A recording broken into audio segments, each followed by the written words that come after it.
जय श्री राधे। पूज्य श्री सद्गुरुदेव भगवान के चरणों में प्रणाम।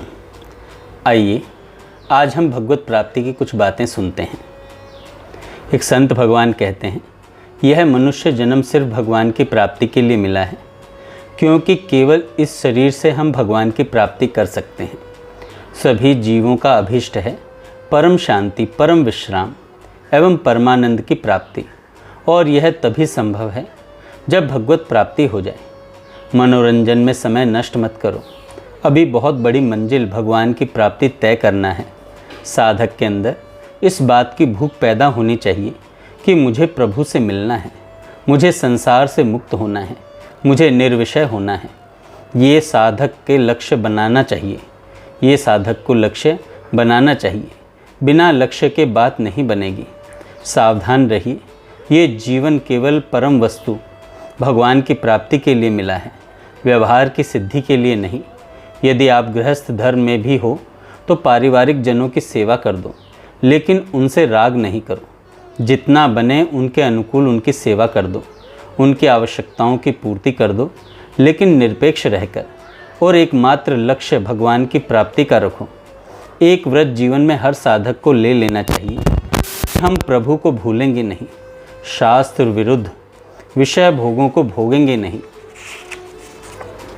आगे संत भगवान कहते हैं, इस मनुष्य शरीर की सार्थकता यही है कि प्रभु के चरणारविंद का प्रतिक्षण चिंतन करते हुए हमारा समय व्यतीत हो। ऐसे ऐसे असहनीय कष्ट इस जीव को भोगने पड़े हैं और भोगने पड़ेंगे कि जिनको सुनकर हृदय कांप उठता है। देखो, हम लोग अज्ञान के कारण नहीं देख पा रहे हैं। जीवात्मा को माँ के गर्भ में कितना कष्ट होता है। जन्मत मरत दुसह दुख हुई। हम आप भी माँ के गर्भ से ही आए हैं। कौन सी सुविधा है वहाँ, लेकिन भगवती माया का ऐसा प्रभाव है कि हम उस कष्ट को भूल जाते हैं।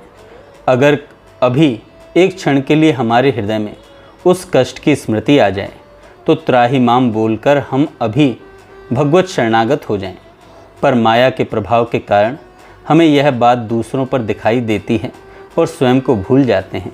जब कोई मरता है तो देखो, उस समय कफ आकर उसके कंठ में रुक जाता है, लघु शंका शौच छूट जाती है, हाथ पैर कंपित होते हैं। कितना भयानक कष्ट होता है।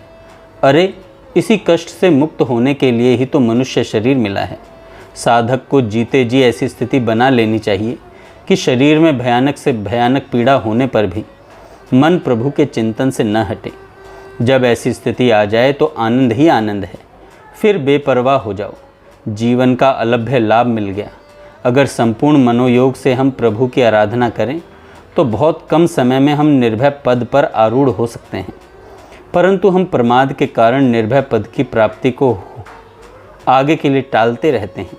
अभी क्या है, कभी ना कभी हो ही जाएगा मोक्ष, हो ही जाएगी भक्ति, भगवान के दर्शन हो ही जाएंगे, ऐसा सोचते हैं। यदि प्रमाद स्थिति में हमें विषय सेवन के लिए मौका दे देती है, यही प्रमाद स्थिति हमें विषय सेवन के लिए मौका दे देती है, और विषय सेवन करने पर हम कभी भी भगवान की प्राप्ति नहीं कर सकते। सच्चा अनन्य भक्त वही है जिसे अपने इष्ट के सिवाय अन्य कुछ दिखाई ही न दे। हमारे सच्चिदानंद प्रभु ही आत्मस्वरूप से सबके हृदय में विराजमान है। इसलिए सब में हरि दर्शन की भावना करते हुए सबको सुख प्रदान करने की चेष्टा करनी चाहिए, और मन वचन कर्म से किसी को भी दुख नहीं देना चाहिए। जो नानात्व का चिंतन है यही माया है, क्योंकि आप एक को अनेक करके देख रहे हो। आपका इष्ट ही वस्तु व्यक्ति स्थान के रूप में आपको दुलार और प्यार कर रहा है। एक ही भगवान सब रूपों में बनकर आपके लिए आए हैं। जो भोग और ऐश्वर्य में लगी हुई बुद्धि है वह परमार्थ प्राप्ति का एक निश्चय नहीं कर सकती। जिन भोगों को तुम भोग रहे हो उनमें सुख है ही नहीं, वे तो महादुख रूप हैं।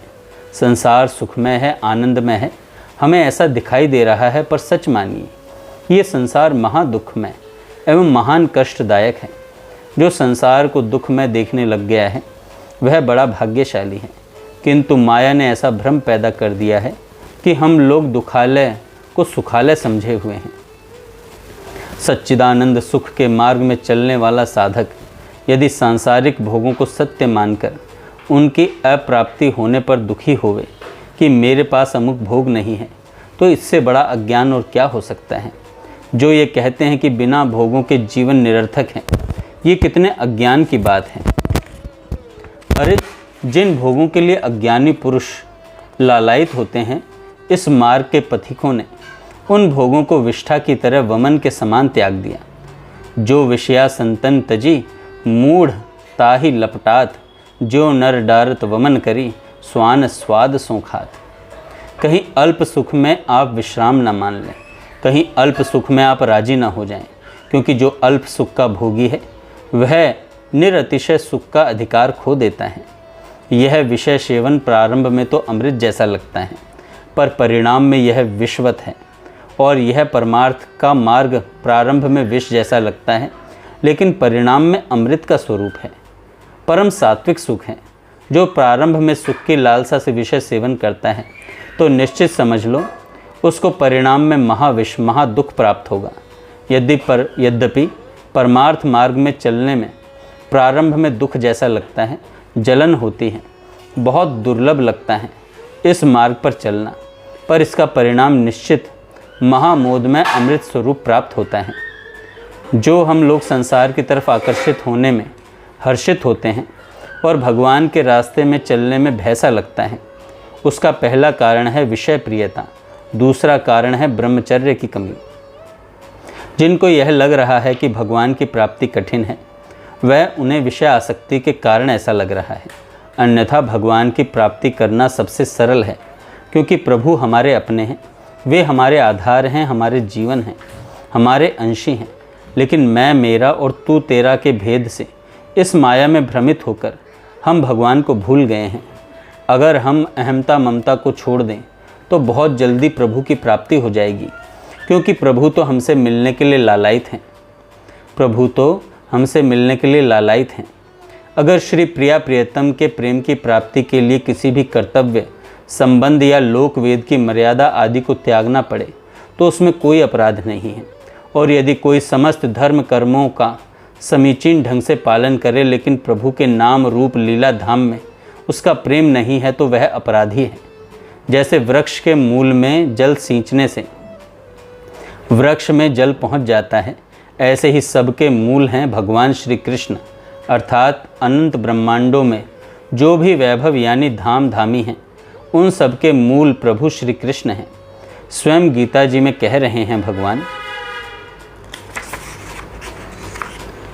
मैं सबका मूल हूँ और सब जितने हैं वे मेरी शाखाएं हैं, टहनियाँ हैं, पत्ते व फूल हैं। यदि श्री कृष्ण चरणारविंद की आराधना आप कर रहे हो तो घबराने की ज़रूरत नहीं है कि हम अन्य देवी देवताओं की उपासना नहीं करेंगे तो अपराध बन जाएगा। ऐसा नहीं है, वे सब बहुत कृपा करेंगे। जिस पर प्रियालाल की कृपा है उस सब पर अन्य सभी देवी देवता कृपा करते हैं। जा पर कृपा राम की हुई, ता पर कृपा करे सब कोई। प्रभु बहुत दयालु कृपालु हैं। जब हम प्रभु की उपासना में लगते हैं तो प्रभु के अधीन ये जो अनंत शक्तियाँ, अनंत लोकपाल, अनंत लोक हैं, इन सब की कृपा हमारे ऊपर स्वतः हो जाती है। इसलिए उपासक को डरने की ज़रूरत नहीं है, केवल अनन्य होने की ज़रूरत है। अगर हम प्रिया प्रियतम के चरणारविंद के अनन्य हो जाएं, अनन्य भाव से इनकी उपासना करें, तो बहुत शीघ्र ही हमें हमारे लक्ष्य की प्राप्ति हो जाए। प्रभु से अपना करो, प्रभु से अपनापन करो, खूब नाम जप करो और कुसंग का त्याग करो। पहले प्रभु से अपनापन करके खूब नाम जप करने की इसलिए बात कही गई है क्योंकि कुसंग का त्याग हम तब तक नहीं कर सकते जब तक हमारे पास नाम का बल नहीं है।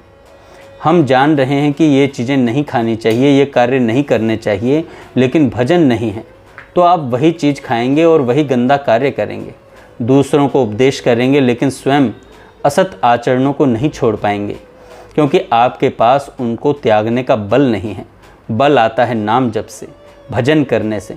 जिसको हम जानते हैं कि यह आचरण बुरा है तो उसको छोड़ने की सामर्थ्य भगवान का नाम प्रदान करेगा।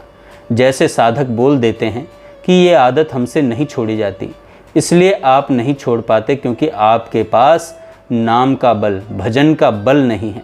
आपका अंतःकरण भजन से रहित होने के कारण इतना दुर्बल हो गया है कि आप असत क्रियाओं को त्यागने में असमर्थ हैं।